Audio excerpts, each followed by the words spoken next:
இது ஃபர்ஸ்ட் மலேசியாவின் செய்திகள் உங்களுக்காக.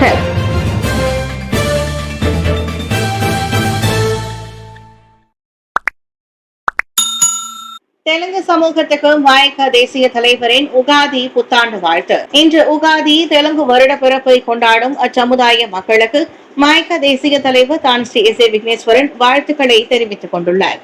பல இன மக்களும் பல சமயத்தினரும் ஒருமித்து வாழும் மலேசிய திருநாட்டில் இந்தியர்களுக்கு தொடர்ந்து பல்வேறு விழாக்கள் அடுத்தடுத்து வரவிருக்கின்றன. அந்த தொடர் கொண்டாட்டங்களை இன்றைய உகாதி புத்தாண்டு தொடக்கி வைக்கிறது. உலகெங்கும் வாழ்கின்ற தெலுங்கு சமுதாய மக்களுக்கு இன்றைய நாள் மிகவும் சிறப்பான ஒன்றாகும். இந்த இனிமையான தருணத்தில் மாய்காவும் பங்கெடுத்துக் கொள்கிறது. எனவே இந்நன்னாளில் மலேசிய தெலுங்கு மக்கள் வளமான வாழ்வையும் நலமான எதிர்காலத்தையும் பெற்றிட மாய்கா சார்பிலும் குடும்பத்தின் சார்பிலும் உகாதி சுபகாஞ்சலு என நாடாளுமன்ற மேலவையின் முன்னாள் தலைவருமான தான் ஸ்ரீ விக்கி தனது வாழ்த்து செய்தியில் குறிப்பிட்டுள்ளார். கூகுள் வரைபடத்திலிருந்து சட்டவிரோத கோவில்கள் என்ற லேபிளை நீக்க அரசாங்கம் துணை புரிய வேண்டும். உரிமை கட்சி வலியுறுத்து. கூகுள் வரைபடத்தில் இந்து ஆலயங்கள் குறித்த தேடலின் போது சட்டவிரோத கோவில்கள் என காட்டப்படும் லேபிளை நீக்க கூகுள் நிறுவனம் அரசாங்கத்திற்கு ஒத்துழைக்க வேண்டும். உரிமை கட்சியின் துணைத் தலைவர் டேவிட் மார்ஷல் அதனை வலியுறுத்தினர். இந்துக்களை அவமதிக்கும் வகையில் அச்செயலுக்கு பொறுப்பானவர்களை விசாரிக்குமாறும் தொடர்புத்துறை அமைச்சர் ஃபாமி ஃபட்ஸலை அவர் கேட்டுக்கொண்டார்.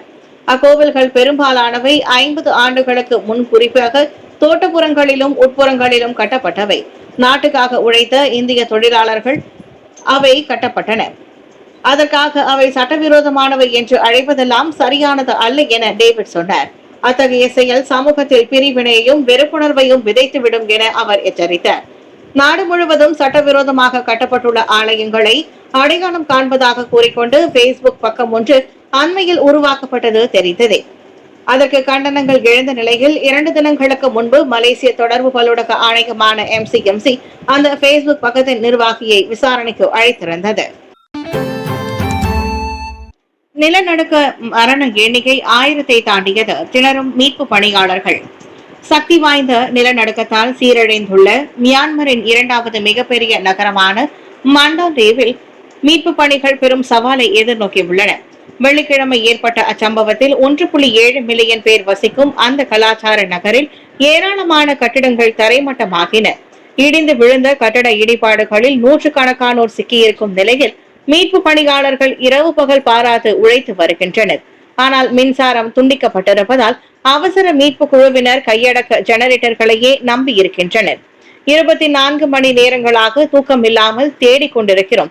பலர் களைத்து போயுள்ளனர். இப்படி திணறிக் கொண்டிருக்கும் எங்களுக்கு மேலும் உதவிகள் தேவை என மீட்பு பணியாளர் ஒருவர் சொன்னார். போதுமான ஆட்கள் உள்ளனர், ஆனால் சடலங்களை கொண்டு செல்ல போதுமான வாகனங்கள் இல்லை. 10 முதல் 20 சடலங்களை சிறிய ட்ரக்குகளில் அடைத்து செல்கிறோம் என்றார் அவர். அடுக்குமாடி கட்டடங்கள் ஏராளமான சரிந்திருப்பதால் ஒவ்வொன்றிலும் குறைந்தது 100 பேராவது சிக்கியிருப்பர். எனவே மியான்மர் அரசாங்கமும் உலக நாடுகளும் உதவிக்கரம் நீட்டினால் பெரும் உதவியாக இருக்கும் என மீட்பு பணியாளர்கள் நம்புகின்றனர். மியான்மர் மற்றும் தாய்லாந்தில் ஏற்பட்ட அந்நிலநடுக்கத்தில் பலியானோரின் எண்ணிக்கை 1600 பேரை தாண்டியுள்ளது. மியான்மரில் மட்டுமே 1644 பேருக்கும் மேல் மரணமடைந்து 3400க்கும் மேற்பட்டோர் காயமடைந்துள்ளனர்.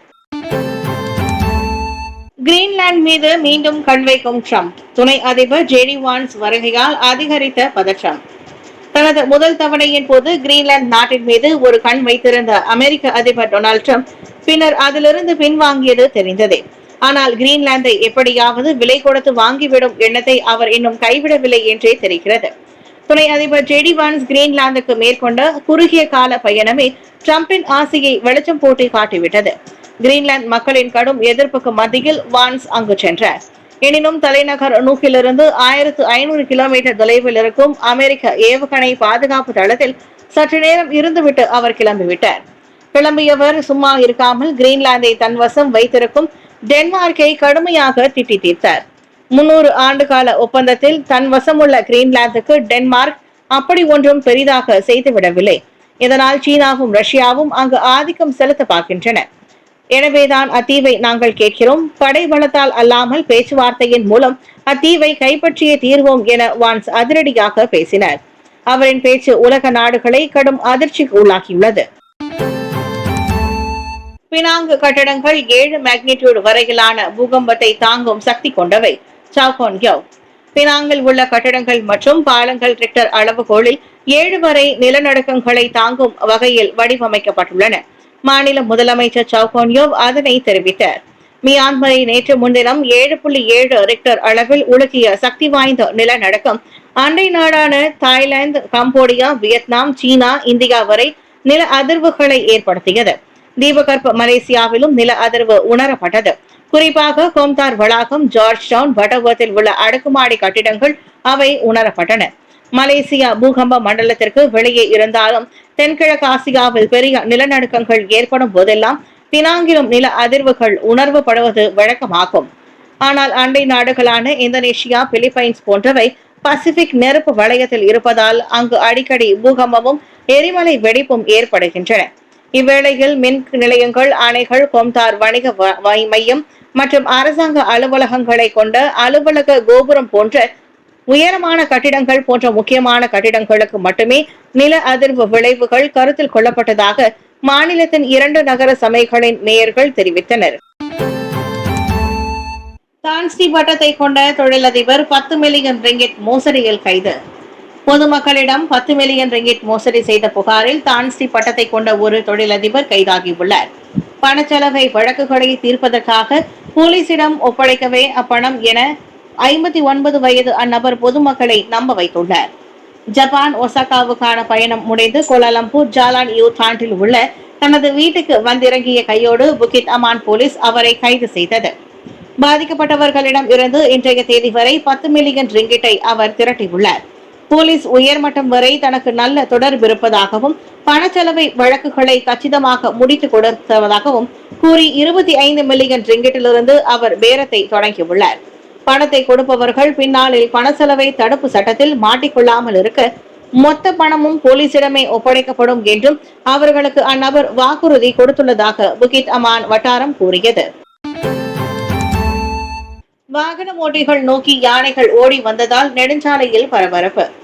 பேரா கெரிக் அருகே கிழக்கு மேற்கு நெடுஞ்சாலையில் நேற்று திடீரென யானை கூட்டம் பிரவேசித்ததால் பெரும் பரபரப்பு ஏற்பட்டது. ஹரிராயா விடுமுறையில் போக்குவரத்து நெரிசல் மிகுந்து காணப்பட்ட நேரம் பார்த்து அந்த யானை கூட்டம் காட்டுப்பகுதியில் இருந்து இந்த பக்கமாக நெடுஞ்சாலையை கடக்க முயன்றுள்ளன.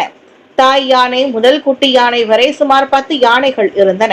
அந்த சமயத்தில் ஒரு யானை பிளிரி கொண்டு வாகனத்தை நோக்கி ஓடி வந்ததால் பரபரப்பு நிலவியது. இரவு 7 மணி வாக்கில் நிகழ்ந்த அச்சம்பவத்தில் நல்ல வேளையாக யாருக்கும் காயம் ஏற்படவில்லை. யானைகள் ஆக்ரோஷமாக காணப்பட்டதால் உயிருக்கு பயந்து நாங்கள் வாகனங்களை பின்னால் ரிவர்ஸ் செய்தோம். நல்ல வேளையாக அசம்பாவிதம் நடக்கவில்லை. யானைகளும் அமைதியாக சாலையை கடந்து சென்றதாக வாகனம் ஓட்டி ஒருவர் கூறினார். வேலை காரணமாக வாராவாரம் கிளந்தான் தானா மேராவுக்கும் ஈப்போவுக்கும் சென்று திரும்பும் வழியில் யானைகளை சந்திப்பது வாடிக்கையாக தான் என ஒரு தாதி கூறினார். இந்து ஆலயங்களில் நிலவும் பல்வேறு பிரச்சனைகளுக்கு பலவீனமான இந்து சங்கமே காரணம். மாய்காவின் சிவசுப்பிரமணியம் குற்றச்சாட்டு. மலேசியாவில் இருக்கின்ற இந்து கோவில்கள் தொடர்ந்து பிரச்சனைகளை எதிர்நோக்கி வருவது நம் சமுதாயத்திற்கும் சமயத்திற்கும் பெரும் அவப்பெயரையும் சங்கடத்தையும் ஏற்படுத்துகின்றன. மற்ற சமய வழிபாட்டு தலங்களுக்கு இது போன்ற சிக்கல் இல்லாத நிலையில் இந்து சமய ஆலயங்களுக்கு மட்டும் இத்தகைய பிரச்சனை தொடர்கிறது. இதையெல்லாம் தீர்க்க வேண்டிய மலேசிய இந்து சங்கம் என்ன செய்கிறது என மாய்கா தேசிய ஊடக பிரிவு தலைவர் எல் சிவசுப்பிரமணியம் கேள்வி எழுப்பியுள்ளார். மஸ்ஜித் இந்தியா தேவி ஸ்ரீ பத்ரகாளியம்மன் ஆலய பிரச்சனையை நாடே அறியும்.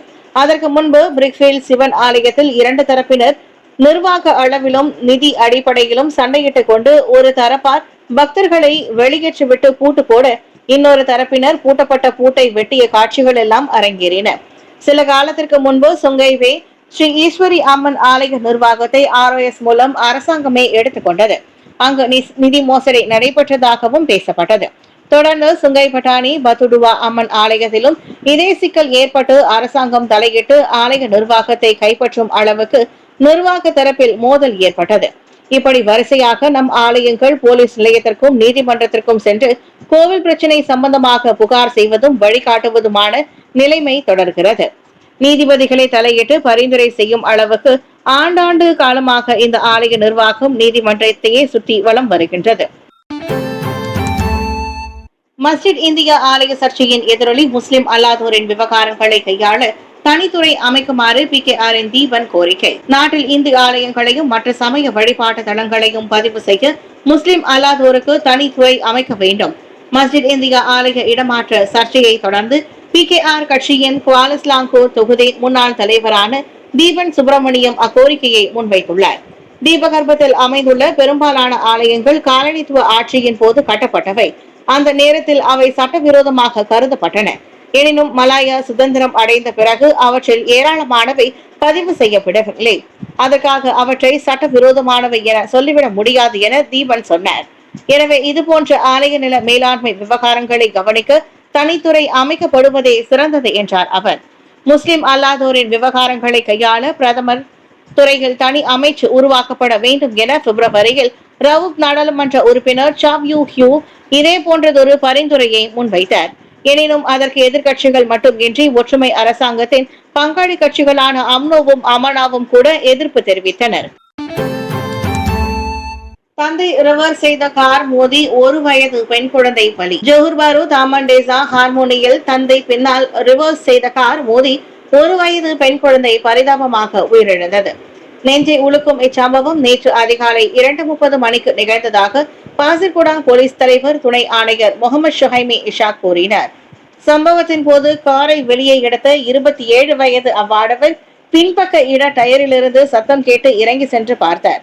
அங்கே டயரின் பின்னால் அவர் குழந்தை ரத்த வெள்ளத்தில் அசைவற்று கிடந்து கண்டு பதறி போனார். உடனடியாக குழந்தையை சுல்தான் இஸ்மாயில் மருத்துவமனைக்கு கொண்டு சேர்த்தார். எனினும் கார் மோதியதால் தலையில் படுகாயம் அடைந்த குழந்தை பலனளிக்காது உயிரிழந்தது. இதையடுத்து 1987 ஆண்டு சாலை போக்குவரத்து சட்டத்தின் கீழ் விசாரிக்கப்படுகிறது. காலனித்துவ காலத்து கோவில்களுக்கு நிலப்பட்டாவை வழங்குவேன். முன்னாள் துணை அமைச்சர் கோரிக்கை. இந்து கோவிலை இடமாற்றம் செய்வது தொடர்பான அண்மைய சர்ச்சையை தொடர்ந்து வழிபாட்டு தலங்களை சட்டப்பூர்வமாக்குவதை அரசாங்கம் விரைவுபடுத்த வேண்டும் என்ற கோரிக்கை வலுத்து வருகிறது. முன்னாள் துணை அமைச்சரான தி லியான் கெரும் அதனை ஆதரித்துள்ளார்.